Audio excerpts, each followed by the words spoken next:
Yeah, Pradeep. Sir. So shall we start, sir? Yeah. Background voice, can we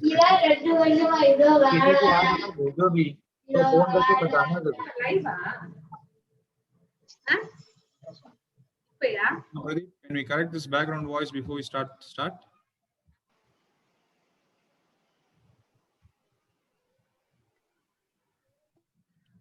Yeah, Pradeep. Sir, now it's clear, sir. Yeah. Can we start? Yes, sir. Yes, sir. Yeah, is my voice audible? Is my screen seen? Sir, your voice is audible, sir. Okay, my screen is also seen. Yes, sir. Screen is visible, sir.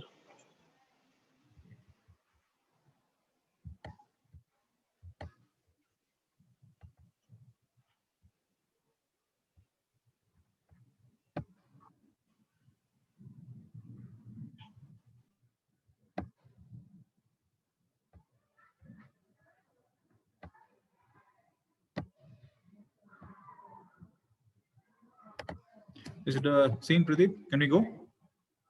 Yes, sir. Okay, sir. Yeah. A very good evening to one and all. First of all, I wish you all a very happy Independence Day. So today, I'll be having a very interactive session on the use of lung ultrasound in the emergency room as well as the intensive care unit. I want this session to be a very interactive session. Whenever I'll be showing you a lot of images. I'll be displaying a lot of case scenarios. So whenever you have any doubt, you can ask any doubts. You can stop me and ask me any doubts. I'll be answering to your questions. So the basic objectives of this topic was to make everyone understand what are the basics of lung ultrasound. So what are the signs in thoracic ultrasound? And I'll be giving some clinical scenarios and we will be discussing regarding how lung ultrasound is useful in the diagnosis of these conditions. So first, we'll go for a case scenario. Here we have a 65-year-old male who's a smoker, a significant smoker. So he had a mass in the right upper lobe for which a CT-guided biopsy was done. So post biopsy, he had hypotension, desaturation, and tachycardia. So we are dealing with a smoker, an elderly male who is having a right upper lobe mass, most probably a bronchogenic carcinoma, for which he underwent a CT-guided lung biopsy. So post that, he had desaturation, hypotension, and tachycardia. So what are we dealing with here? So what are we dealing with? We are dealing with what is the clinical condition which we are dealing with? You can say type in the chat box. I'll be able to see, or you can talking the mic. I'll be able to see it. So what is the clinical condition that we are able to see? Yeah, it is a pneumothorax. So if it is a pneumothorax, so what is the probe which you are going to use to diagnose the pneumothorax? So we have 3 probes in ultrasound machine, right? So as we all know, the ultrasound machine has 3 probes in it. So one probe is a linear transducer probe whose frequency is very high. So that is why it is always called as the vascular probe, the lengthier one, thin and lengthier one. This is the vascular probe, which one is called as the linear transducer probe. The second one is called the phase array probe or the cardiac probe, which is most commonly used by the cardiologist for performing an echo. The third one is called as the curvilinear probe. The difference between these 3 is what we have to understand to choose which probe is needed for diagnosing a clinical condition. So first one is a linear transducer frequency probe, which means it is a vascular probe, the frequency of which is very high. It is 6 to 12 megahertz, whereas the other 2 probes are having a frequency of around 5 megahertz. So first one, you see the picture, this one is the linear probe. This is called as a vascular probe, which is mainly used for identifying vessels. Say you're securing a line, you're securing a central line in the ICU or in the emergency unit, you're securing a central line. or sister is calling you for a difficult IV access, she's not able to get a secure on IV line. So at that time, what you can do is you can use a linear probe. So because of the high frequency, it will be able to see only the superficial structures. The higher the frequency, you'll be able to structures. There won't be much deeper penetration. So this is mainly used for assessing the vessels, sometimes assessing the optic nerve. The curvilinear probe, and this is the second one is the curvilinear probe. Third one is the phase array probe, which audiologists are using it for doing an echo. You can use both these probes for using in the lung. Both the probes have almost equal penetration. Both the probes can be used. It depends on the convenience of the intensivist or the physician or the doctor who is doing the procedure. So in simple, the three probes, the difference is in the frequency. The highest frequency is with the vascular probe, because of which the depth of penetration is very low.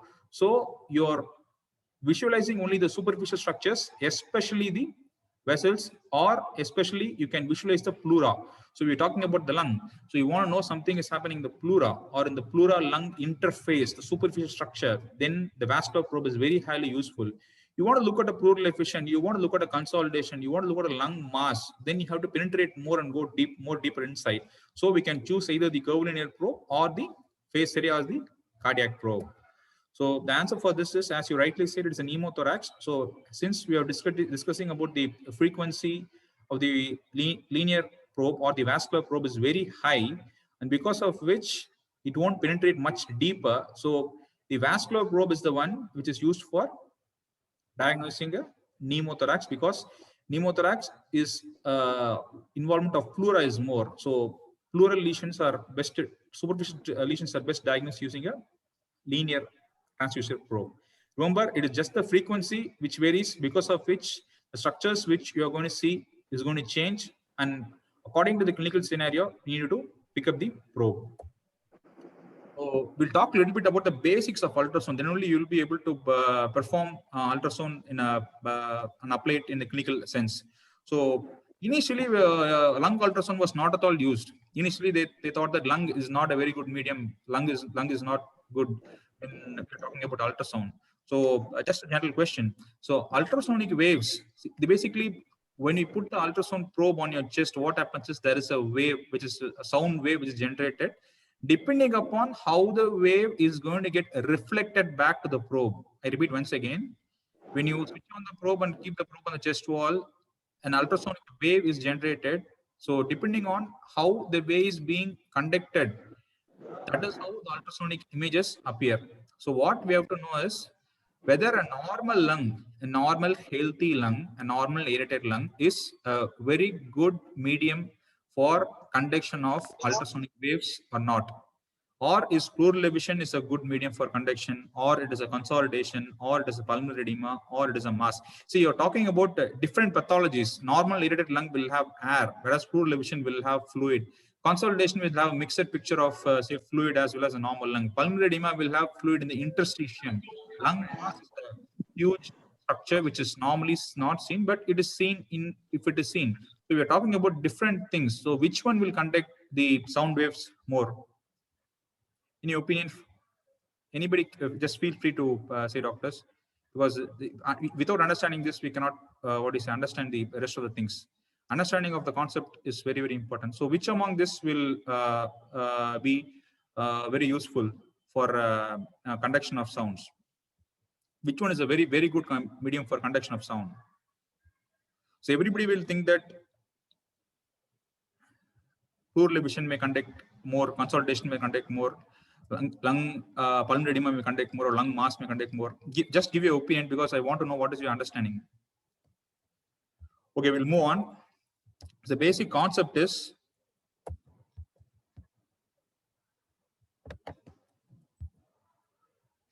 normal lung. In a normal lung, the normal lung is not at all a good conductor of sound. Normal lung is a very, very poor conductor of sound. Normal lung, through the normal lung, whatever ultrasound waves are being generated, it won't travel through it, and you won't, the waves won't transfer to the normal lung. But whereas if there is something underlying pathology is there, say there is an effusion, so there is a mass, or there is a say we are seeing a lot of post-COVID lung sequelae fibrosis there, which means anything pathological is there in the lung apart from air, which means the conduction is very good. This is what is the basics of ultrasound. Normal lung is a very poor conductor of ultrasonic waves, whereas a pathological lung, which contains fluid, which contains a mass, which contains a fibrotic tissue, which contains a pneumonia, these things, they conduct the ultrasonic waves very well. So the answer is ultrasonic waves are not conducted well through. It is the normal aerated lung in which the normal, the normal waves are not conducted. Anything pathological, ultrasonic waves are conducted very well. So the next question comes, sir. So we are talking about ultrasound. So where should I place the ultrasound probe? So we had seen 3 probes. So where all should I place the ultrasound probe? So this is called the 8 zones of ultrasound. As you see, the 1 and 2 are the right side clavicular, infraclavicular are the mammary. 3 and 4 are axillary, infraaxillary. 5 and 6 are left side, respectively, clavicular, infraclavicular. 7 and 8 are axillary, infraaxillary. See, these are the zones of ultrasounds. These are the areas in which you have to put your ultrasound probe. See, this doctor in this shown in this picture is keeping her ultrasound probe in the zone 1. Next, she is supposed to come to zone 2, then 3, then 4, then 5, then 6, then 7 and 8. If we are able to rotate the patient back side, there are 2 areas in the infrascleral area corresponding on the left and right side to do an ultrasound screening to find out what is the pathology in the lung. So basically it is an 8-zone ultrasound. So next, again, we're talking about the basics. We're talking about the very basics of lung ultrasound. Here I've shown an image of an ultrasound where you are seeing this from here. Here is your probe. So from here to here is your skin, your subcutaneous tissue. This line where my cursor is moving is the pleural line. So from that pleural line, you are seeing 1, 2, maybe 3. 3 lines you're seeing. These are horizontally placed lines. These lines are equidistant to each other. Am I right? So what are these lines called as? Yeah, they were. So again, the same picture I'm repeating. So this is the skin, subcutaneous tissue. Here you are seeing the pleural line. Following the pleural line, you are seeing vertical lines. Horizontal lines. The thing is, the horizontal lines are equidistant. Say from here to here, it is say approx 3 centimeter. From here to here, again, it is approx 3 centimeter. From here to here, it is approx 3 centimeter. And the thing is, it is extending from the pleura. It is extending till the end. You can see it is continuing. So this is called as A lines. So why it happens is, as I discussed earlier, lung is not a good conductor of sound waves. So what happens here is, once the transducer is kept on the chest wall and the wave is generated, it gets reflected back at the level of the pleura only. So that reflection, because of those reflections between the transducer and the pleura, you're going to see multiple lines, one after the other, with equidistance, and they are spaced out at equal intervals and they extend till the end of the screen. That is what is most important. Horizontal lines, equidistance from each other and extending till the end. So these are called as A lines. So A lines are what you see in a normal lung. A lines are lines which you see in a normal lung. These are perfectly normal structures which you see in a lung ultrasound because of the reflection between the pleura and the transducer, because lung is a poor conductor of sound waves. So next, so what is this line? Whether it is in the pointer, I have put a pointer, I have put a marker over here. The white dark line is seen here. So what line is it? Is it an A line? Is it a B line? Is it a C line? Or is it a Z line? Just feel free to say something. So what is it? Is it an A line? Is it an A line? Just now we discussed A line. A lines are lines which will extend from the pleura, then it should be equidistance and it should continue till the end. So how is it seen here? B lines.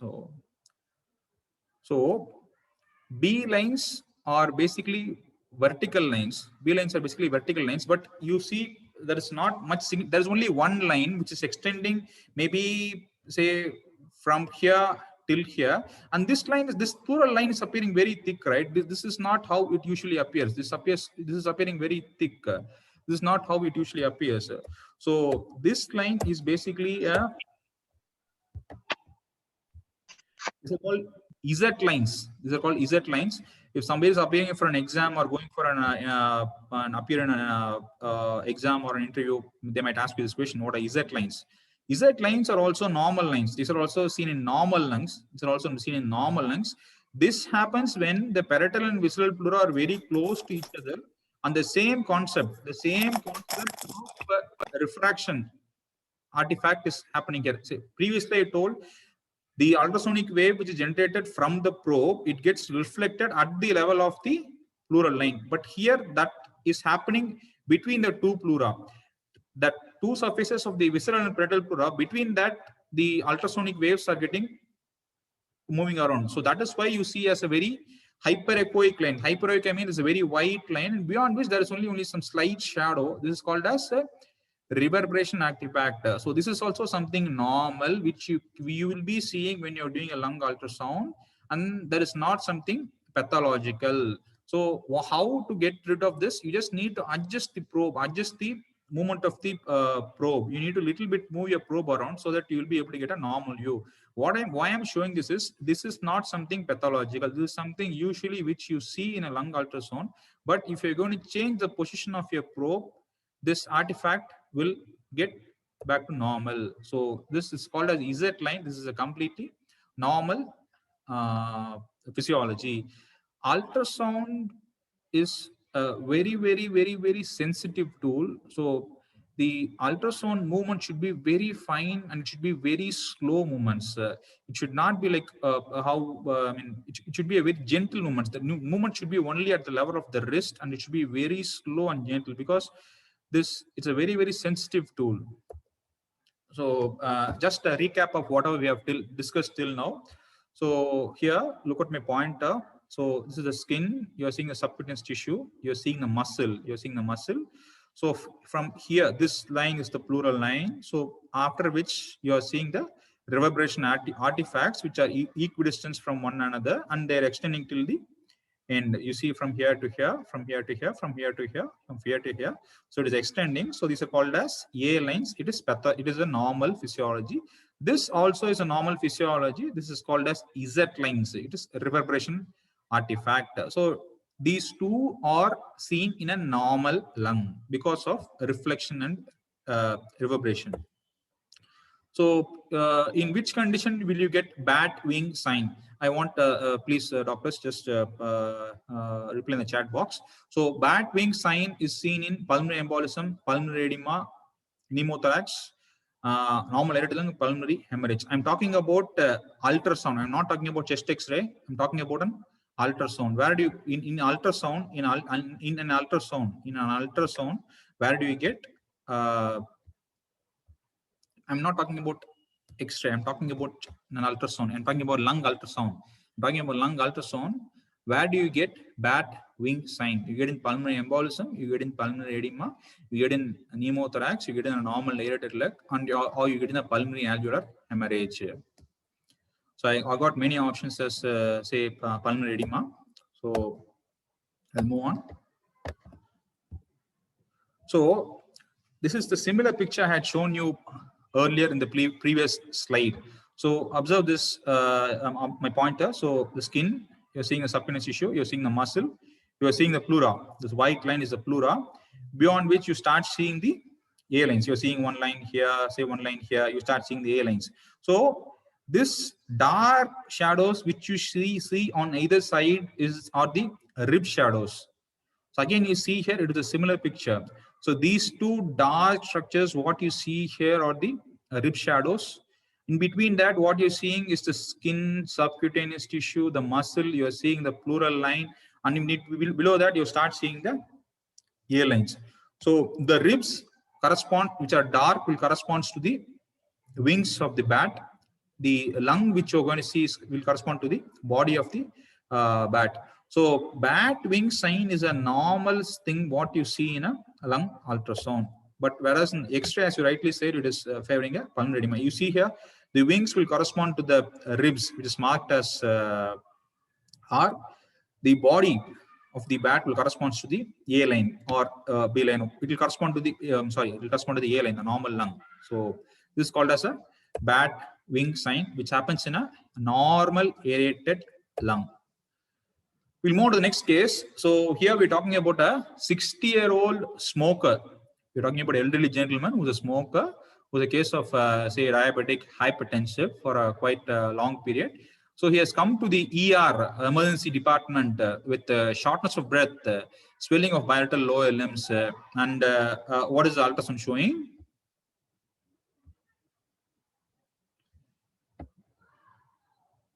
Yeah, many of you are right. So what we are seeing here is what you're seeing here is B line. So this is a corresponding X-ray of the patient. You can see the perihilar non-homogeneous opacity is seen in the bilateral upper, mid, and lower zone. So as you see here, when compared to A lines, what you see in B lines, and so what is the difference in B lines is, see again here, skin subcutaneous tissue, this white line, dark line, what you see is the pleura. So from this, you see multiple vertical lines that also extending from top till the bottom. That also is extending from top till the bottom. See, you count the lines 1, 2, 3, 4, 5, around 6 lines are there. 6 lines extending from top till the bottom. So these are more vertical lines, whereas A lines are more horizontal lines, which are equidistant. Here there are more vertical lines extending from the pleura till the end. So this is something in favor of B lines. So in the same patient, say this patient we are talking about is a 60-year-old gentleman who's a smoker, so diabetic, hypertensive. He has come with shortness of breath. We had seen the X-ray. We had shown the ultrasound image. Now what you are seeing is the 4-chamber view. You don't think that lung ultrasound means we are going to get confined only to the lung. This is a very, very easy and simple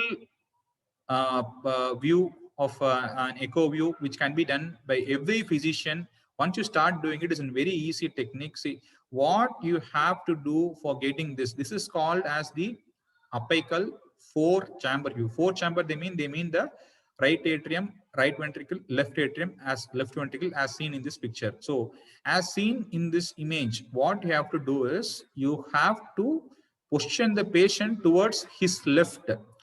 Position the patient towards his left, and it is not that completely is going to turn towards his left. He's little bit going to, his right shoulder is going to face your face almost. So this is the exact position in which you have to get the position of the patient for doing a 4-chamber view.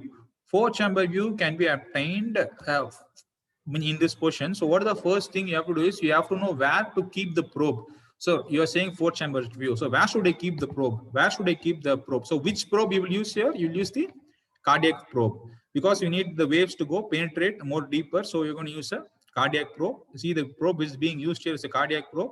The cardiac probe is being placed clinically. You can feel the apical impulse and maybe put your probe over there, or in the axillary range somewhere near the 5th intercostal space, or you can take a rough call and place the probe over there and start searching with the pointer. In an echo probe, there will be a pointer. The pointer should be facing his left shoulder. I repeat once again, this is the position of the patient in which you have to do the 4-chamber view. The patient has to be not completely turned towards the left. He has to be placed on the left, and he has to be turned towards little bit towards your side. You can clinically feel the apical impulse and you can place the probe over there. Or next step, what you can do is roughly you can place somewhere near the 5th intercostal space and then start searching till you get this view. In this view, we can easily assess the contractility of the left ventricle. Contractility of the left ventricle is what you're more interested in case of your left heart failure or congestive cardiac failure, which can be easily assessed by using a 4-chamber view. The only condition, or maybe 2 conditions, where you're going to have difficulty in getting this 4-chamber view is, one, in a case of COPD. In a case of COPD, because of hyperinflation, this probe has to be placed a little bit more medially. Once you start doing your lung ultrasound, along with that, once you start doing your echo, you will know where to keep your probe. Once you get what is a practice to you doing your 4-chamber view echo in your emergency room or the ICU, you will have a rough idea regarding this is the place. Yes, this is the place where I'm going to get the 4-chamber view. In case of COPD, you just have to move the probe a little bit more medially towards inside. Whereas in an obese patient, in a morbidly obese patient, it is the other way around. It will be pushed a little bit towards the out. But this is a very easy thing which can be done in the emergency room or in the ICU by any doctor for assessing the right ventricle as well as the left ventricle. So these lines are called B lines. When you see multiple B lines, so these are called as lung rockets. So is B line always suggestive of congestive cardiac failure? I want your input, doctors. Is B lines always suggestive of pulmonary edema? Is a B line always suggestive of pulmonary edema? Say you have done a patient has come with cough, fever, shortness of breath. He is only a 20-year-old male. You are doing a lung ultrasound.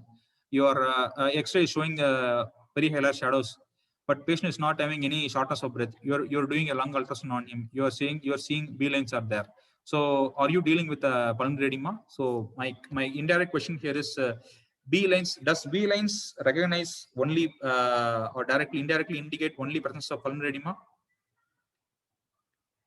Because many people think that yes, I have seen B lines, I have seen multiple lung rockets, so I'm dealing with a case of pulmonary edema. No, it is not that. There is a criteria. There's a criteria after which we have to say yes, this B lines are all pathological. See, less than 2 B lines in any given region can be a normal finding. I just counted the lines. It was coming to nearly 5 or 6 lines. So less than 2 B lines in any given region. We saw any region means we saw 8 regions were there, right? Clavicular, infraclavicular, axillary, infraclavicular. So in only one region, if you see only 2 lines, it may be considered even a normal finding. When it is pathological, 3 or more B lines, matlab 1, 2, 3. The number of lines going from top to bottom, 1, first line, second line, third line. If you're going to see more than 3 lines, then it is considered pathological. So one thing which I want every one of you to focus on is, see, if you are seeing a focal B line, you may also be dealing with a pneumonia. People who are already using ultrasound, this point might be something new for you. See, focal B lines, it is not always that B lines is suggestive of pulmonary edema. A focal B line may be suggesting a pneumonia. So when do you think that yes, I'm dealing with a pulmonary edema? There should be more than 3 B lines in a region. For example, in the 8 regions, what we have seen, in at least 3 or more zones on both sides of the chest, there should be diffuse B lines. Then only you can say that you're dealing with a pulmonary edema or ARDS. More than 3 B lines in more than 3 zones on both sides. I repeat once again, diffuse B lines in 3 or more zones on both sides of the chest. This should be there. Then only you are saying that you're going to deal with a pulmonary edema.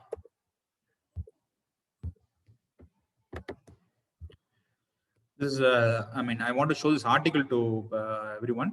It is not that B lines is seen only in pulmonary edema, but it is also seen in viral pneumonia. Why it is important and why I have put up this slide is, as I said, the history, a 20-year-old male coming with fever, cough, throat pain, body pain, sore throat, X-ray showing some opacities, you do an ultrasound and you see B line.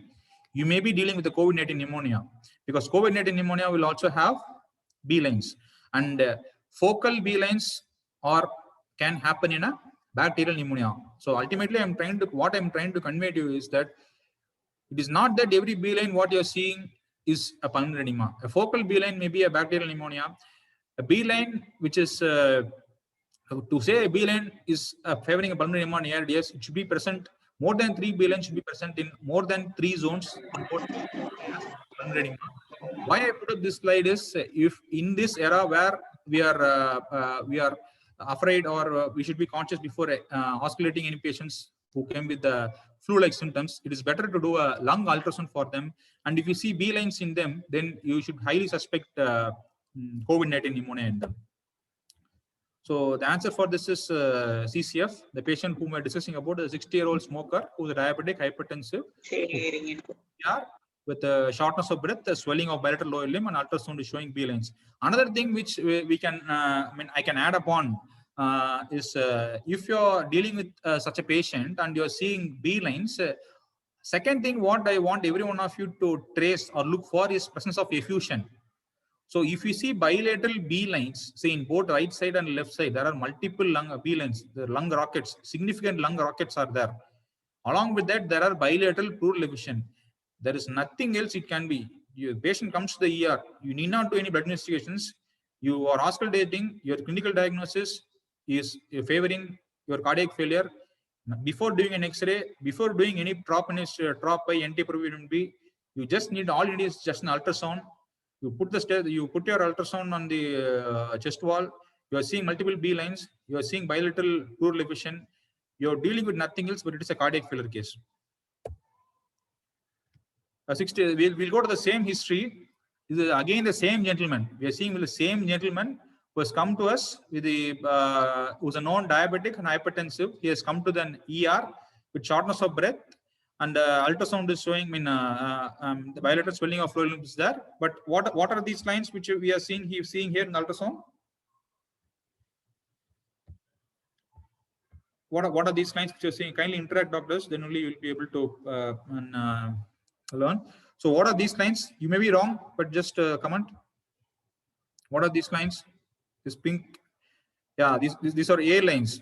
So we are dealing with the same patient, but this time you're seeing A lines. How come it is possible? So what are you dealing with? You're dealing with the same patient. He has come to you with the shortness of breath, cough, but this time he has come with only A lines. Previously, the same patient, we had come with the same complaints. He had come with B lines. We had seen what are B lines. Now we are dealing with the same patient. He has come with this picture, A line. So what are we dealing with? So this patient, you have to very well think of a COPD as a diagnosis. It is a dry lung. In cardiac failure, it is interstitial edema, pulmonary edema. But in this patient, he has come with shortness of breath.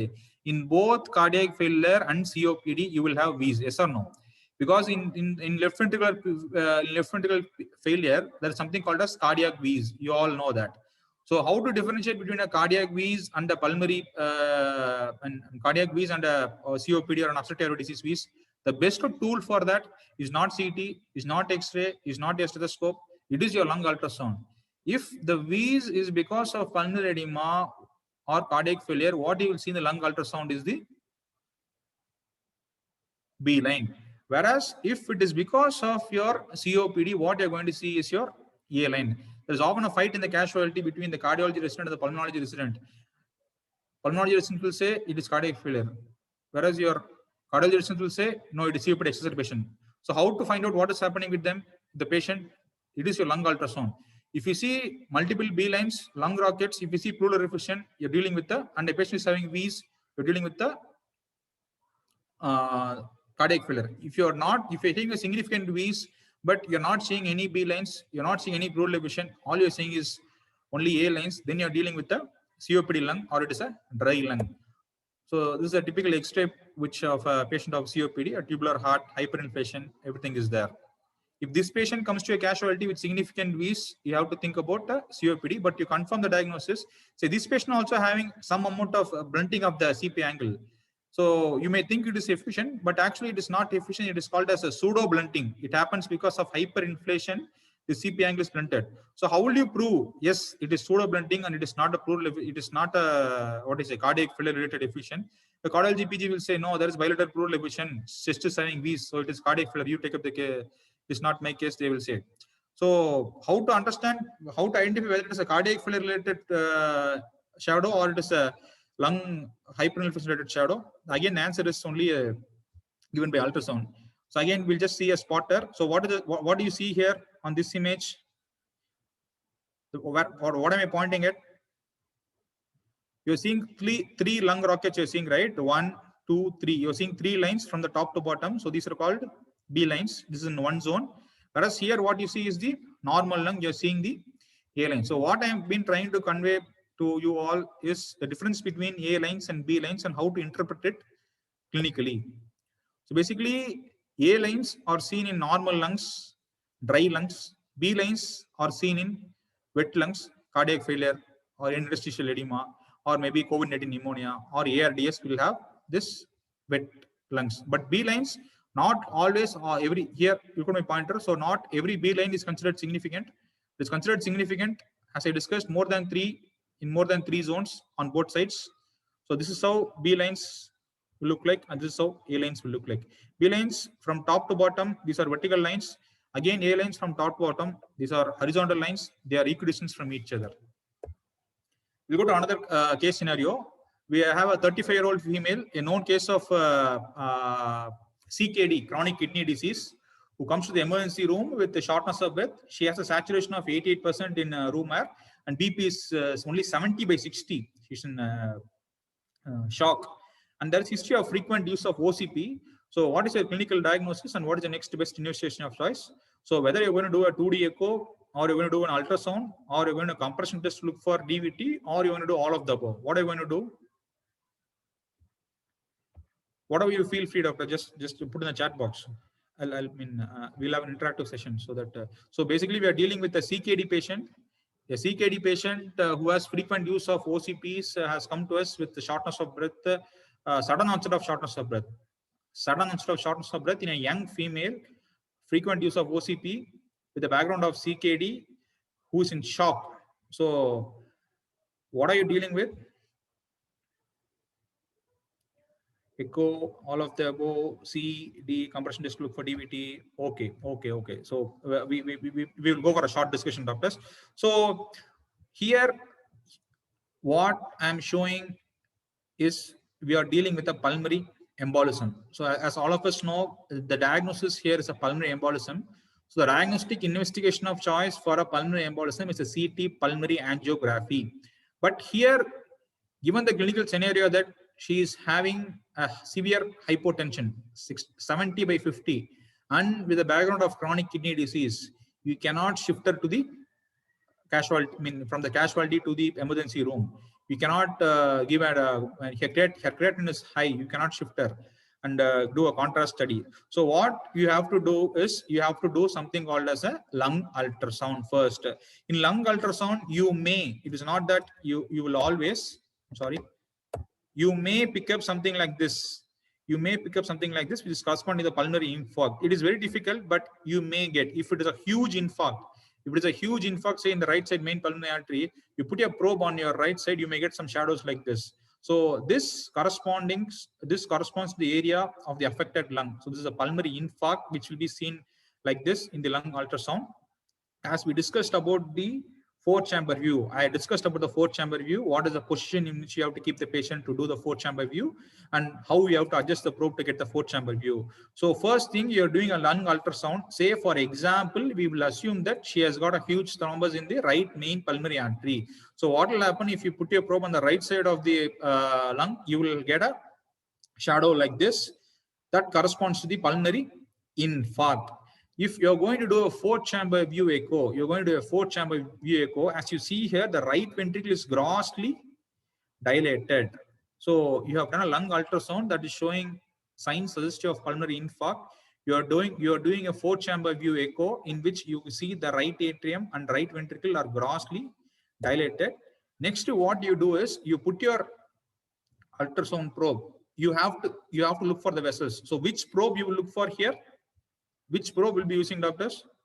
What is the probe you will look for? You will be using when doing the compression test to look for deep vein thrombosis. Which probe you will be using? Yeah, you will be using the vascular probe or the linear probe. So if you're using the vascular probe, what happens is you are identifying the superficial structures.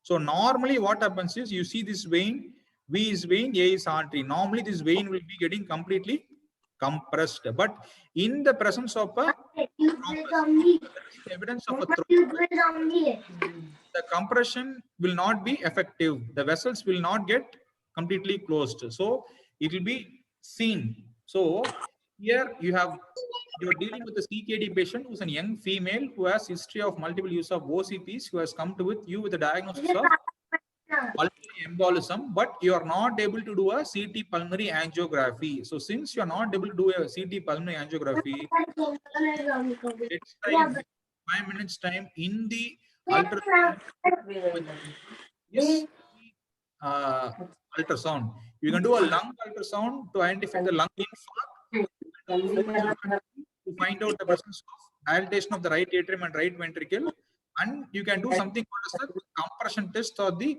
deep for the deep vein thrombosis.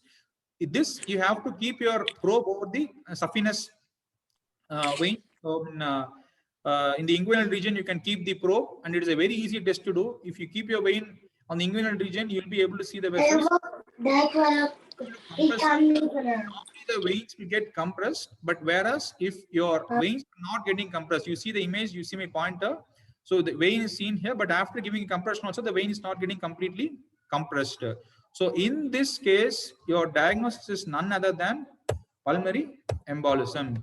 So what the European Society of Cardiology guidelines 2019 says that, so lower limb compression ultrasonography, it is recommended to accept the diagnosis of compression ultrasound if compression ultrasonography if a proximal DVT is present, a suspicion of pulmonary embolism. So we are dealing with a patient of pulmonary embolism who is in septic shock, who is in shock and who is having a high creatinine, whom CTPA cannot be performed.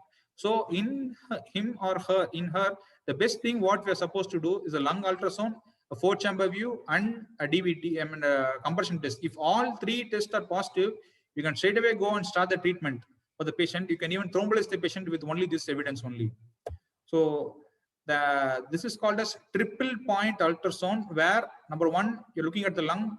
Number 2, you're looking at the 4 chambers of the heart and looking at RV dilatation. Number 3, you're doing a compression test for diagnosis of your deep vein thrombosis. So the diagnosis of the previous case was pulmonary embolism. So for pulmonary embolism, without shifting the patient to the casualty due to the patient being extremely sick, or CT cannot be performed because of high creatinine, we can use a triple point ultrasound, which means you can screen the lungs, you can screen the heart, you can screen for the presence of deep vein thrombosis, and you can directly initiate the patient on treatment for pulmonary embolism. So we'll go to the next case scenario. We are dealing with a 45-year-old male who's an alcoholic, an adult who's an alcoholic, and he's having an uncontrolled diabetes mellitus, say an HbA1c of 12. He comes with complaints of 1 week history of cough, fever, right side chest pain. So what is your clinical diagnosis? You're dealing with an alcoholic in the background of uncontrolled diabetes mellitus, cough, fever, and right side chest pain. So what is your clinical diagnosis? Say you're getting a bronchial blood sound in the right side, clavicular area. In the right side infraclavicular area, say there is a bronchial blood sound. So what is the diagnosis? Clinical diagnosis, I'm asking. We will not go into the ultrasound. You're dealing with an adult male who's an alcoholic, who's having an HbA1c of uncontrolled diabetes mellitus. He's come with fever, cough, and say shortness in fever, cough, and right side chest pain. So what is your diagnosis? Yeah, you're dealing with a pneumonia. You're dealing with a pneumonia aspiration. Very good. So what is the ultrasound image which is shown here? So you're seeing the chest wall, right? You're seeing the chest wall here. This is the arrow. It is pointing into, say there are multiple white dots. I'll keep it very simple. You're seeing multiple white dots here, and you're seeing some bigger white dots here, whiter dots here, right? So what is this? What is this? What does it suggest you of? We're dealing with an alcoholic who has come to us with, what we're dealing with is an air bronchogram. So this is the X-ray of the patient who has come with right side chest pain. This is the sign which, see, if you look closely in the X-ray, even in the X-ray, you can see beautifully air bronchogram is seen. Even the X-ray is showing signs of air bronchogram. So the same thing you can see also in the ultrasound. This patient is somebody who doesn't need a CT thorax at all. This patient has come to the casualty. An emergency resident has seen the patient and he has identified that there is presence of a bronchial blood sound in the right side mammary area. And the emergency resident should not be hurrying up to do a CT thorax to do the diagnosis. Next thing, what you can do is you do a bedside ultrasound and you find this sign. You find there is multiple shredded dots seen in the lung parenchyma where you are seeing the pathological lesion. So X-ray, what you see as air bronchogram is what you see here in the ultrasound. This is called as Shred sign, SHRED, Shred sign, which is suggestive of a consolidation. See, subpleural hypoechoic region that has shredded irregular border, and there is presence of normal lung. So in simple, you don't complicate much, keep it very simple. If you see a shred, SHRED, shred means irregular border, multiple white dot lines like this, then you're dealing with a consolidation. This patient doesn't need a CT thorax for confirmation of your diagnosis. This is especially useful for the intensivists or people working in the ICU. Say a patient is in the ICU, suddenly you see a patch appearing in the X-ray. Next moment, what is happening? The patient is being shifted to the CT scan room for a CT. But this is not the situation everywhere. The patient might be intubated, the patient might be on multiple inotropic support, the patient might be on dialysis. So there are many reasons behind which you cannot shift the patient to the CT scan room. In that situation, the best tool for you to get the diagnosis is you just do an ultrasound. You examine the zones which are appearing pathological in the X-rays. You'll be able to easily get the diagnosis. So till now, I have discussed all the signs which are seen in the lung ultrasound. We will just go through one by one. A lines are the normal aerated lung, Bat wing sign, again, it is a normal aerated lung. B lines, interstitial edema, CCF, but not always. I have discussed about that in detail. Z lines are normal artifact. Triple point ultrasound, which is the lung, which is the echo, and the DVT for compression test for management of pulmonary embolism, pulmonary embolism, and Shred sign for consolidation. So these are all the lung signs. I mean the lung parenchymal signs for ultrasound thorax. So what is fluid color sign used for? It is used for identification of pleural effusion. It is used for identification of pleural thickening. It is used for identification of hemothorax. So if you see anything which is appearing completely dark, I'll keep the language very simple for easy understanding. First of all, when doing an ultrasound, the first and foremost thing which you should do is to identify a solid organ. I repeat once again. The first thing which you're supposed to do, when you're doing a lung ultrasound is not that you straight away take your probe. For example, X-ray is showing the shadow on the right upper zone. It is not that straight away you're going to take the probe and put on the right side first on the infraclavicular area. It is not that. It is not always needed that the pathological area should be the site which is examined first. First thing, what I will recommend for every resident or beginners who are doing ultrasound, first thing what you do is, if you are doing a lung ultrasound on the right side, you focus on the liver. Whereas if you're going to do ultrasound of the left side, you focus on the spleen first, because you will identify, yes, this is the spleen, this is the liver. Whenever you talk about an ultrasound finding, you can see they will be saying hyperechoic, anechoic, isoechoic. These words will be used. These all words are used only on the basis of the findings you get in the liver and the and the spleen. For example, if you see a shadow, if you are seeing the liver and you see something similar to the consistency of the liver, it is called as isoechoic, which means you're dealing with the lung mass. You're dealing with the lung mass. Okay. I repeat once again. First thing you want to do an ultrasound of the lung is not the pathological part. It is not that you in right side upper zone, if something is there, you won't put the probe straight away there. First thing, as a beginner, you first put your probe on the liver, then go up slowly from the liver upside. So why I am saying you to do this is, then only we will be able to differentiate what is the pathology there. Normally, if you're going to put the probe on the liver, you'll be able to see the small the hepatic veins. You'll be able to see that. So that from that you go a little bit up. In a normal lung, you'll be able to see A line. Above that, you'll be able to see A line. So if you see something pathological, then you'll be able to understand there will be some sort of a contrast. So the first thing which you have to do in an ultrasound is to find out the solid organ. Either it is the spleen or it is the liver. So this completely dark structure, this we will call as anechoic. anechoic. It is called as anechoic. So fluid is anechoic. This picture is the same picture. This picture is the same picture. This color is the same color. What you get when you're doing a echo, right? So whichever is completely dark in lung ultrasound is nothing but it is fluid. Just remember that. So to confirm that it is fluid, you do something called as the color sign, and you get some signs like this. That's all. Yeah, exactly.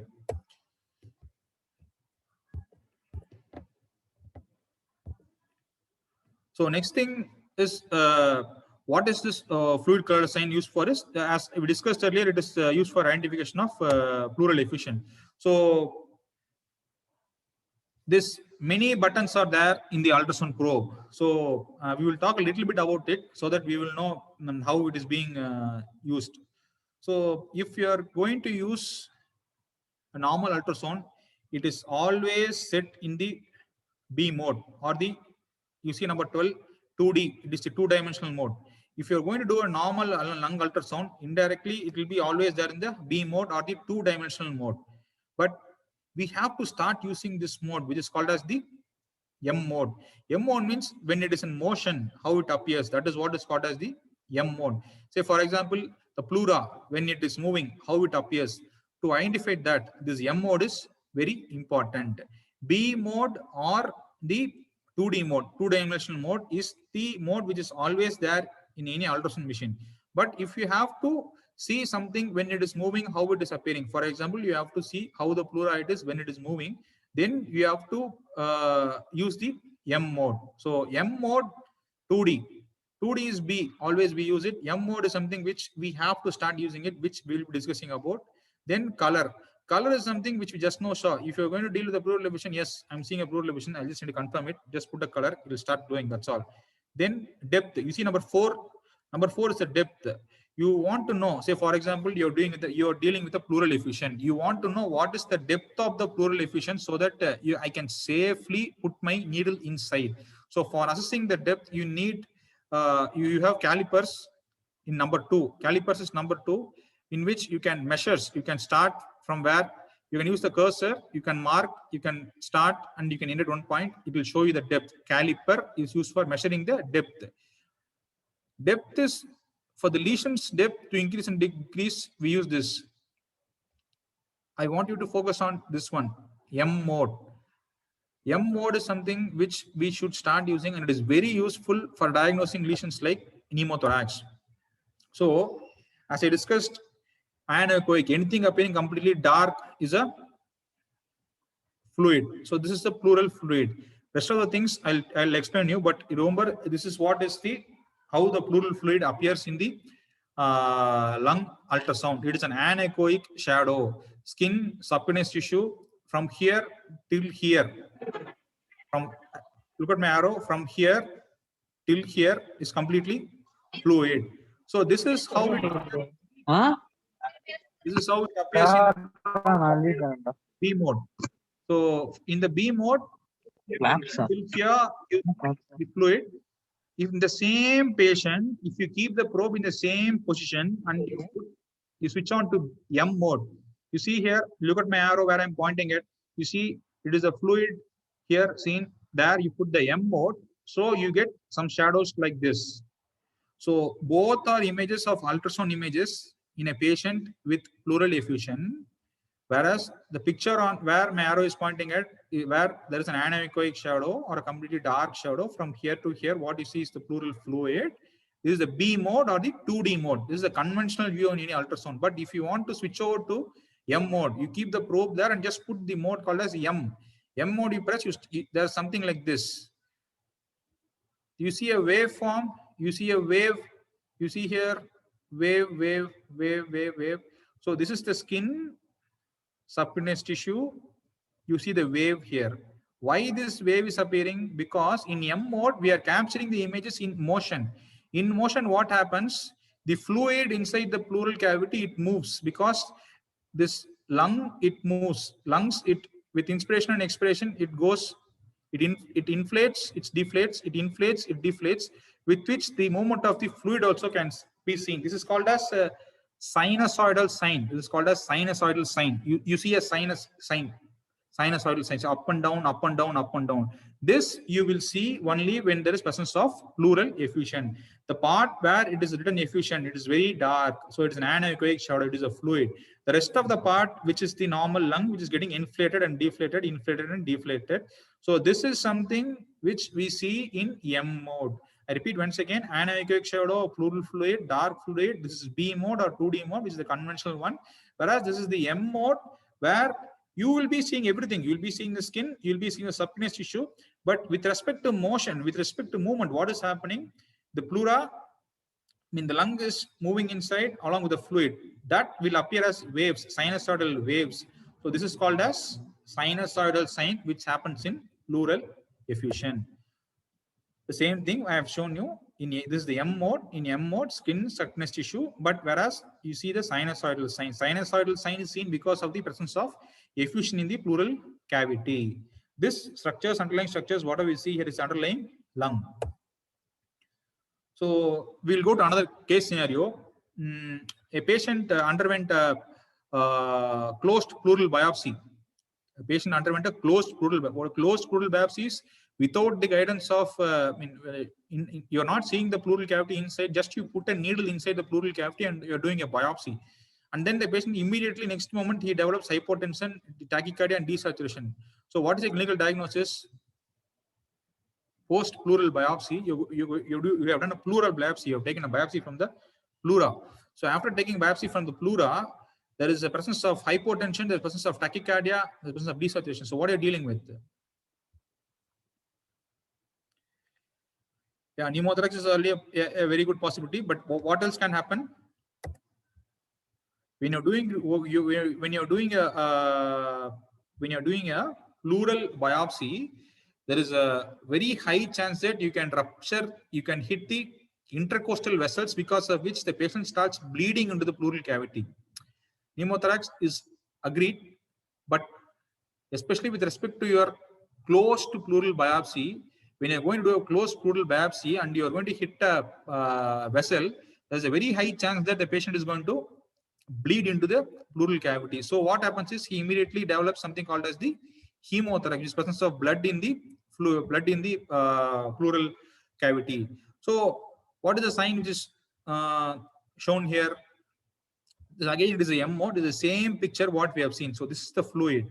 This I is inspiration, he is expiration. So he is going to develop, he's having a pleural effusion and he's having a hemothorax. So what are the signs shown here? As I discussed earlier, it is a sinusoidal sign. Sinusoidal means the sinus waves, sinusoidal waves. Okay.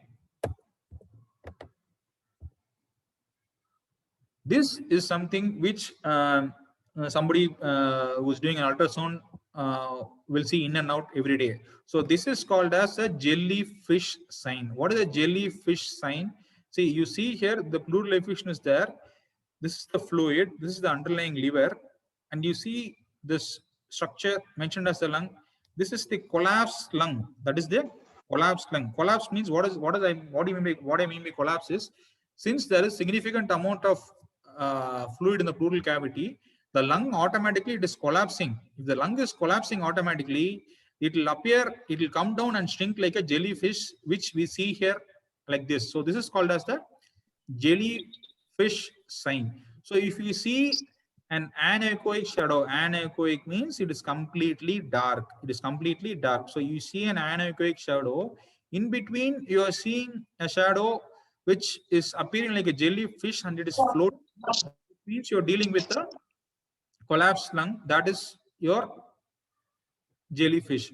So jellyfish is the collapsed lung which you see in an ultrasound of a pleural effusion. So jellyfish sign is characteristic of pleural effusion. Jellyfish sign is formed because of the collapsed lung. So this sign is, as we discussed, it is the sinusoidal sign. So there are few other signs which I want you to show. So if the patient is having a parapneumonic effusion, which means he had a pneumonia, the pneumonia has worsened and the pneumonia has now converted into a pneumonic effusion. So what happens? You see a lot of debris floating inside. You are seeing a anechoic shadow. Anechoic means what I mean? Completely dark shadow. You see, you agree with me? You see chest wall, from here to here, you are seeing a completely anechoic shadow. But in that, you are seeing multiple dotted lines, something like air bronchogram. It is something like air bronchogram, but air bronchogram appears in with a lung in the background. But here it is fluid. If you put a color sign, it will turn out to be positive. So you're dealing with a pleural effusion. But in the pleural effusion, you are seeing multiple. In the pleural effusion, you are seeing multiple dot things are there. So these things are all the debris floating inside the pleural fluid, suggestive of it is a pneumonic effusion. So when the patient comes, say a patient comes in severe signs of sepsis, and you see an effusion, and you put an ultrasound probe, and you find this finding, there is no even before doing a tap, even before doing a full aspiration, or even before shifting the patient for a CT scan, you can 100% say, yes, I am dealing with an infective pathology. Why infective pathology? It's because in a cardiac failure, if the fluid is accumulating, it will be a very, very, very, very clear fluid. But whereas if it is an exudative fluid, and there will be a lot of fluids, lot of debris floating inside. So here I see fluid is there, and also along with the fluid, I put these small dot things. So things like this are floating. So this is an exudative fluid. So before doing a pleural fluid aspiration, I can 100% by ultrasound itself, I can say, yes, I'm seeing an effusion. I am seeing materials floating inside it. It can't be anything else, but it has to be a exudative effusion. So this is the beauty of doing an ultrasound, especially in the ICU. In the ICU, if you see something like this, it is definitely the patient has developed a new onset pneumonia, which would have turned into a pneumonic effusion. So this is called as what you see here. You see here, this arrow mark corresponds to, it is again dark. It is completely dark. So from here till here, it is completely dark, right? So this part, whatever you're dealing with, is a fluid. But from here to here, it is not completely dark. It is hypoechoic. It is not. This is anechoic. This is hypoechoic. This is hypoechoic. Hypoechoic means what I mean. This is a beautiful slide for you to understand what is anechoic, what is hypoechoic. Anechoic means you see here, this is fluid. It is anechoic. It is completely dark. Nothing is seen. You don't see anything else. You see here, this is your liver. You see this is the diaphragm seen here. This is your diaphragm. What you're seeing here is the liver. So when compared to here, this shadow is almost the same. So if it is almost the same, we can call it isoechoic. If it's almost the same, you can call it isoechoic. So, and if you put a color sign, the whole thing will turn out to be positive. And if you see again materials floating inside, you have to suspect hemothorax in this patient, because this is called as the hematocrit sign. So what I'm trying to convey is, what I'm seeing here is a fluid. What I'm seeing here is all the dead cells, RBCs, which are settling inside. Because of gravity, is settled down. What I'm seeing on the top is the fluid. What I'm seeing on down is the settled debris of the RBC. So if this happens in a patient, you have to think of a hemothorax, hematocrit sign. This is another beautiful ultrasound picture. This again is an ultrasound picture of a patient. Say any patient walks into cardiology with a very short history. A patient is coming with a fever, cough, breath, and he's having a right side pleuritic chest pain, and you're doing a lung ultrasound. Even before doing an X-ray, you're doing a lung ultrasound.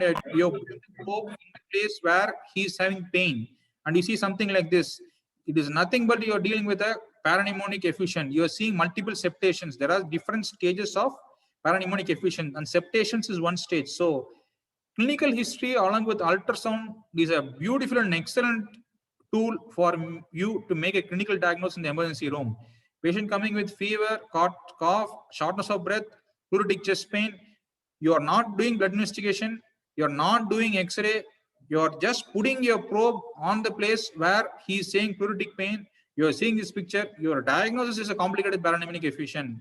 You need not do a CT for this patient to confirm the diagnosis. So with respect to pleural effusion, the signs which we see is in B mode, you see the jellyfish sign. What are jellyfish sign? Jellyfish sign is the collapsed lung, Sinusoidal sign, I showed you the sinusoidal waves up and down that you can see in M mode. Plankton sign is the exudative debris I have shown you. Hematocrit sign is a hemothorax that also I have shown you. So first we saw about the lung parenchyma. Now we have seen things about the pleural effusion. So all of the signs are seen except means in ultrasound of pleural effusion, you can see jellyfish, you can see sinusoid, you can see plankton, you can see hematocrit sign. We have come almost the last part of the discussion. So post CT guided biopsy, the patient develops hypotension, desaturation, and tachycardia. So what is the ultrasound finding here? Absent lung sliding, jellyfish sign, barcode sign, stratosphere sign, and sea shore sign. So what is it seen here? We are dealing with a patient who has underwent CT guided biopsy. We are dealing with a patient. I'm sorry. We are dealing with a patient who has undergone a CT guided biopsy. Say the patient procedure is being done in the CT scan room, and post procedure he developed this desaturation, hypotension, and tachycardia. So he's being rushed into the casualty or is being rushed into the ICU. So what you have to think of? So for this, I need to stop sharing my slide for a moment. Just give me a minute.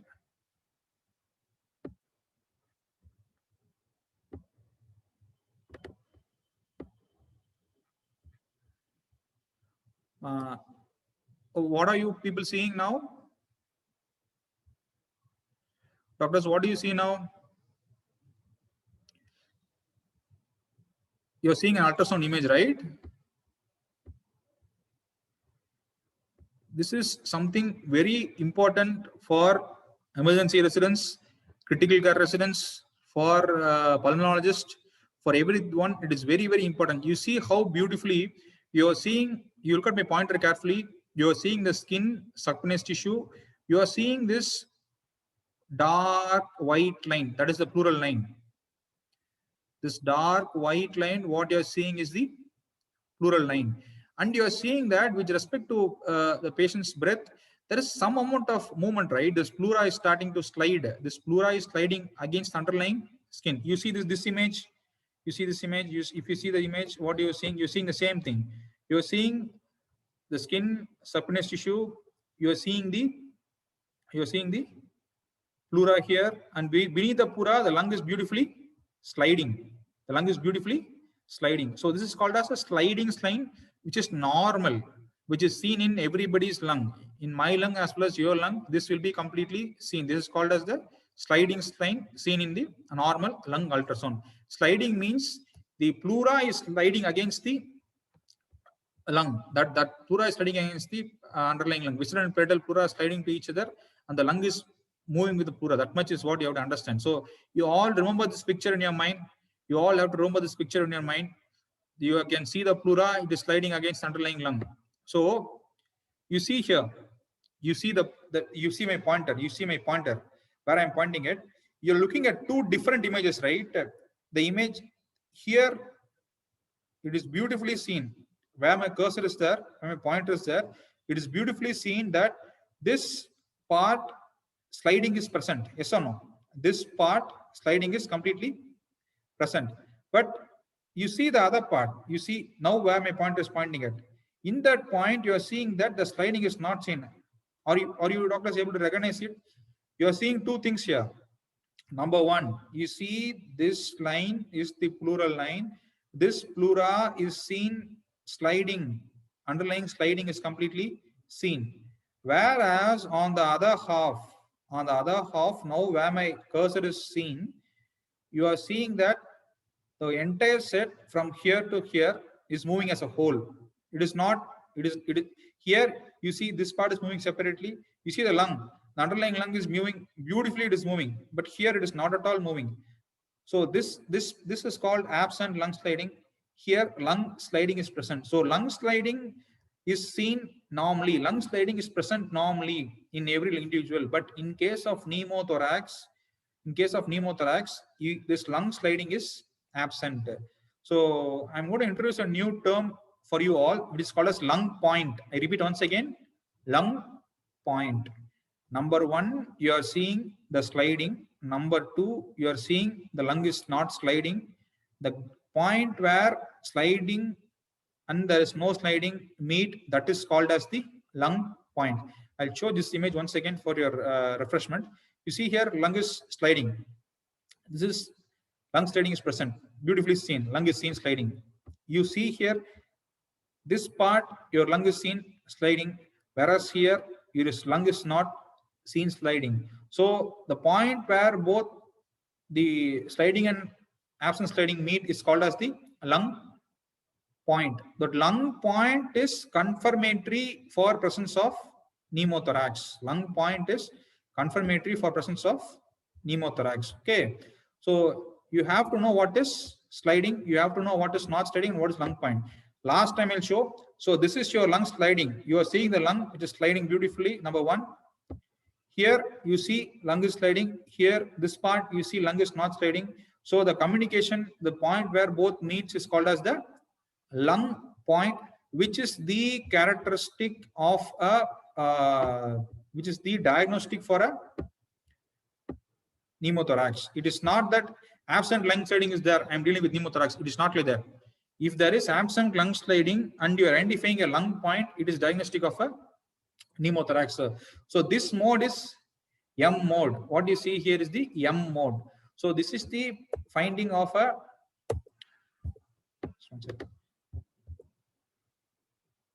So what is seashore sign? Can somebody say what is this sign? Can somebody say what is this sign? You're seeing the rib. You're seeing the rib. You look at my pointer. You're seeing a rib. You're seeing a rib. You're seeing two dark shadows on either side. You're seeing the lung, normal lung on the center. So what sign it is? What sign it is? It is a normal bat wing sign. Very good, very good. So it's a normal bat wing sign. So in a normal lung, the sign what you get is, you see with respect to this first image, you see here, what is it? This is skin and subcutaneous tissue. This is how the skin and subcutaneous tissue will appear from top to bottom.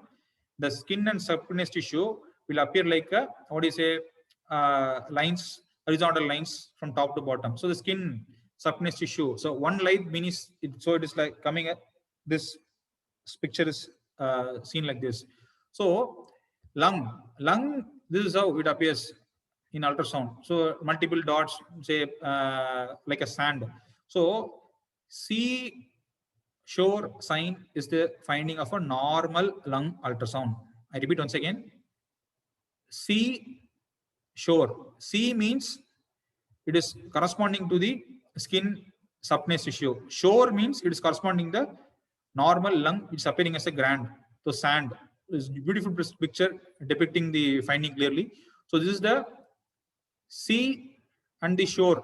C correspond to the skin subcutaneous tissue, and the end of the C waves represents the pleural line, beyond which you see the normal lung. This is called as the C shore sign. C shore sign, which is seen in the normal lung. Bat wing sign in B mode, and it is C shore sign in the M mode. So in a normal, so I'm talking about the next sign, which is the lung sliding absent in pneumothorax. I had shown you the image how it appears. So here you see no motion, chest wall waves, normal lung.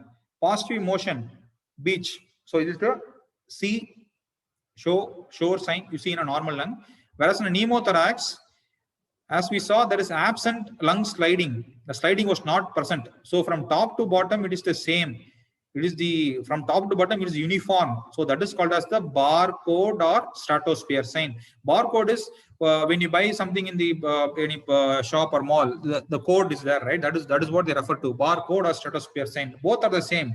So when there is absent lung sliding, you see uniform shadows from top to bottom in M mode. We are talking about M mode. We are not talking about B mode. You're talking about M mode. That is why I wanted to stress upon the fact that we need to start using the M mode in ultrasound. So from top to bottom, if you have the same shadows from top to bottom, because of the absent lung sliding, it is called as barcode or stratosphere sign, which means from top to bottom it will appear the same. Whereas Here in a normal lung, there is skin, there is subcutaneous tissue, and there is normal lung, which will appear as this shore. I mean, sand storms. I mean, sand like picture will be there. So that is called as the seashore sign. So seashore sign in M mode, we are talking about M mode. We're talking about M mode. We're talking about M mode. This thing won't happen in a B mode. Nothing you have to do. You just have to keep the probe in the same position. You have to switch over to M mode. So in a M mode, you will have seashore sign. Whereas in an M mode normal lung, we'll have seashore sign. M mode in a pneumothorax, you will have barcode or stratosphere sign. So which is the confirmatory or pathognomic for pneumothorax? Somebody comment please. Which is the confirmatory or pathognomonic for pneumothorax? Confirmatory for pneumothorax. Lung point is what is confirmatory for pneumothorax. Absent lung sliding can be seen in some other conditions also. That is what I want everyone of you to understand.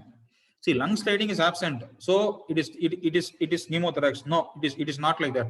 It is never like that. Lung sliding may be absent. Say, for example, a patient has swallowed a foreign body, or there's a huge tumor in the right main bronchus. So right main bronchus is completely not getting ventilated. Right lung is completely not getting ventilated. In him also, lung sliding won't be there because there is no entry of air. Only if air enters inside, there will be a sliding present. Then only you will be able to recognize. In him also, it will be the same. So it is not absent lung sliding. It is not barcode or stratosphere, which is confirmatory or pathognomonic for pneumothorax. See, for clinical application, for us, clinical application, it is okay. Lung sliding absent, barcode, stratosphere sign. With the clinical history, for example, patient underwent a bronchoscopy biopsy, patient underwent CT guided biopsy, somebody did a central line, following which you see a absent lung sliding, you see a barcode stratosphere sign, you say, yes, I'm dealing with a pneumothorax, understand. Say, for example, you're working in the ICU, you do an X-ray, right lung is completely collapsed. There is a complete collapse of the right lung, no shadow, nothing is there. You do lung sliding, there is absent lung sliding. Will you see there is, will you say it is pneumothorax? In an X-ray, your right lung is completely white out lung, completely white showed on the right side of the lung, but there is absent lung sliding, which means you have to understand that the lung is completely collapsed. It may be a mucus plug, which is completely obstructing that side of the lung, because of which the pleura is not sliding to each other. You understand my concept, what I'm trying to convey? Absent lung sliding doesn't mean that the patient is always having a pneumothorax. You have to confirm it by means of something called as lung points. So for showing the lung point only, I have put this picture. You see the ultrasound probe. Where is the ultrasound probe? The ultrasound probe, this area is the pneumothorax part, and this area is the normal lung part. So you see here, you see stratosphere sign, seashore sign. Stratosphere sign or barcode sign is the history of pneumothorax. You see the same shadow from top to bottom. Whereas you see two different shadows. Seashore, from here to here, skin subcutaneous tissue. Here to here, it is the lung. If you see two different shadows, it is the seashore sign. If you see same shadows from top to bottom, it is the stratosphere sign. So you have to see both the signs on the M mode for confirmation of your pneumothorax. But generally speaking, frankly speaking, in my clinical experience, I rarely use this for my diagnosis. But for exam point of view, for exam going people, especially for pulmonary residents or emergency critical care residents, this is very useful. They will trap you in this. Lung sliding is absent. Will you say it is pneumothorax? Means it may be pneumothorax. It is not confirmatory for pneumothorax. But lung point is there. It is confirmatory for pneumothorax. I hope I'm clear on that. I repeat once again. Absent lung sliding does not confirm presence of pneumothorax. It is the lung point where you see the normal lung as normal lung, evidenced by seashore, pneumothorax evidenced by your stratosphere. You keep the probe here. When the pneumothorax part is significant, it will be your barcode sign. When you keep the probe the same place, when the patient takes a very deep breath, the underlying lung, when the patient is, you keep the probe here, now you will see the pneumothorax part. But when you take a very deep breath, what happens is this lung comes here. So at that point, you will see the normal lung. So you see normal lung at that point when the patient is taking a deep breath. And again, when the patient exhales, you get the pneumo part. So pneumo, normal lung, pneumo, normal lung, pneumo, normal lung, pneumo, normal lung. If you see like this, then it is 100% confirmatory for pneumothorax. So the confirmation is by lung point. So for Pneumothorax. For pneumothorax, what are the signs in lung ultrasound? In B mode, it is absent lung sliding. In M mode, it is barcode sign as well as stratosphere sign. Lung point has to be seen on M mode. Lung point has to be seen on M mode. So here is a beautiful description. Spotter. What is A showing? A is showing. Please comment what is A showing? A is showing skin, subcutaneous tissue, and normal lung. So what is this sign called as? Skin, subcutaneous tissue. This is normal lung. What is the sign called as? This is called as seashore sign. Very good. So if you see a normal skin, subcutaneous tissue, and your normal lung, this is seashore sign. So from top to bottom, it's the same. What is this called as? Number B. We are talking about B. Top to bottom, it is the same. We are talking about B. What is it? Top to bottom. Very good. It is barcode sign. Very good. Excellent. So what is C? You are seeing one half. You are seeing a seashore. One half. You are seeing a stratosphere barcode. So what is this called as? One half seashore. One half it is barcode. It is lung point. Okay. I repeat once again. Skin, subcutaneous tissue, normal lung. From top to bottom, it is same. It is barcode, stratosphere. Pneumothorax, maybe pneumothorax. B may be pneumothorax, but C is confirmed pneumothorax. Okay, I hope I'm clear about that. This is blue protocol. This is the final slide, I think, and it is the most important slide. So why I put up this slide as the end is because you need to know what is A, what is B to understand what is what. So we'll go one by one. Patient is presenting to you in casualty or you are in the ICU. Lung sliding is absent. If the lung sliding is absent and lung poise is present, you're dealing with a pneumothorax. It is very simple. You are seeing lung sliding is present and you're seeing lung point is present. You're confirming it is a pneumothorax. Patient comes to casualty. Patient is sick. You don't know any diagnosis. You just have a patient with you. You're doing an ultrasound. You're finding when you put the probe on the chest wall, you find there is absent lung sliding. If there is absent lung sliding, first thing you have to think about is a pneumothorax. So what you do if there is an absent lung sliding, then you start looking for a lung point. Lung point. If there is no lung, if there is lung point present, you confirm the diagnosis as pneumothorax. Lung sliding is there, but lung sliding is not there. I'm sorry, lung sliding is not there. Your first diagnosis becomes pneumothorax. Second thing, lung sliding is not there, but in the underlying, you are seeing say shred sign and you are seeing B profile. Then you have to think of pneumonia. B profile means they are saying it is B lines are mostly predominant. See, lung sliding is not there.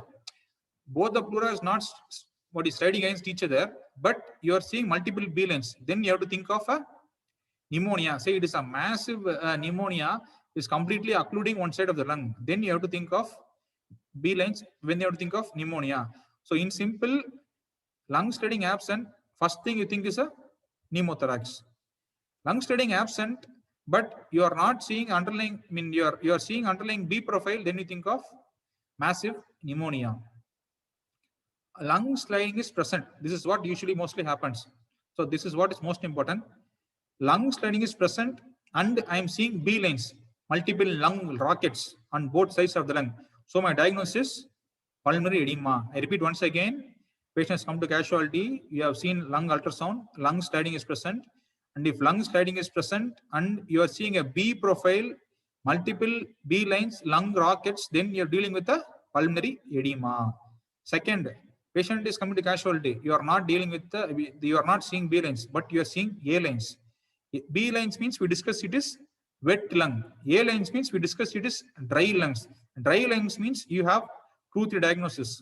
Number one, if the patient is fitting in clinically for a diagnosis of pulmonary embolism, you do a compression ultrasound. You do a compression ultrasound. If compression ultrasound is positive, you're dealing with a pulmonary embolism. If your ultrasound is not showing any DVT, then you have to look for multiple A lines. If multiple A lines are seen, then it is in favoring COPD or asthma. If you are doing an ultrasound, you're finding shred sign or something, then you're thinking of a pneumonia. So it's very simple. Lung sliding is present means you have to see whether it is A line or B line. If it is A line, if it is B line, you have to think of it as a wet lung. There's more fluid in the lung. You're dealing with CCF, cardiac failure. If it is A lines, you have only 3 differential diagnoses. 1, it is COPD or asthma. 2, it is a pneumonia. 3, it is a pulmonary embolism. COPD, multiple A lines, pneumonia, Schredt sign, or maybe B lines at some point, or localized B lines. Pulmonary embolism, you will see a pulmonary wedge-shaped opacity. What you see in CT scan, you will be able to localize it on the ultrasound. So going beyond, going to the next step. So what do you see here? Here you see another anechoic shadow. You see an anechoic shadow. This is the diaphragm. So do you understand now why I said first thing you localize the diaphragm? Because you see how localize the liver first. You see how the liver. See below the liver, below the diaphragm, you are seeing the liver. So if you first put your ultrasound probe over here, and then second you put your probe over here, you will be able to differentiate it better rather than putting it directly over this region. You understand? So first thing what you have to do is you put your probe on the liver. Subsequently, you put your probe on the pleural effusion site. So what I want to show here is a diaphragmatic nodule, which is suggestive of malignancy seen here. Thank you. I think I took much of your time. Thank you so much. If you have any questions, I'll be glad to answer that.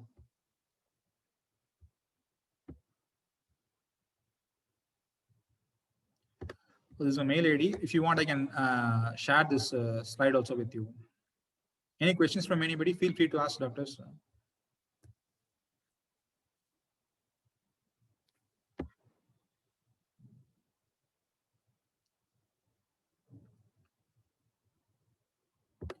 If you have any doubts, you can ask me. I'm ready to share the slides with you.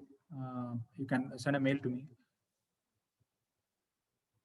So what I want everyone to do is you need to go and start doing it on patients. Then only you will be able to do it. So it is a wonderful tool. So once you start doing, only you will be able to recognize things. Immediately, most of the places, what happens is patients immediately are being shifted for CT scan. Patients being immediately shifted for pulmonary angiography.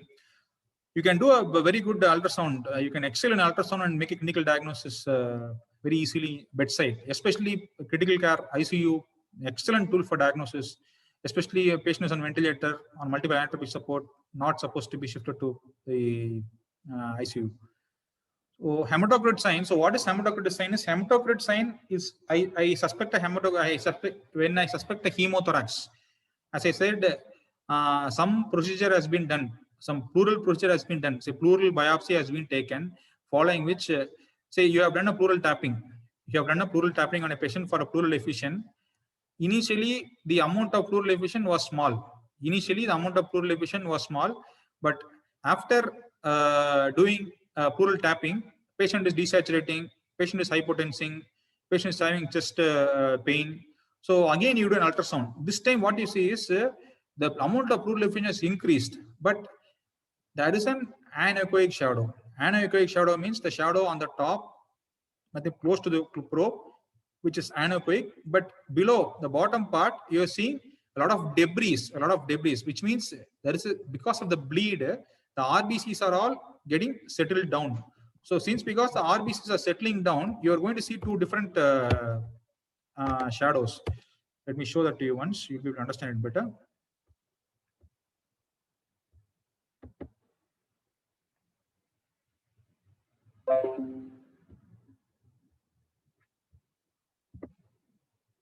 Is my screen seen? The hematocrit sign. See,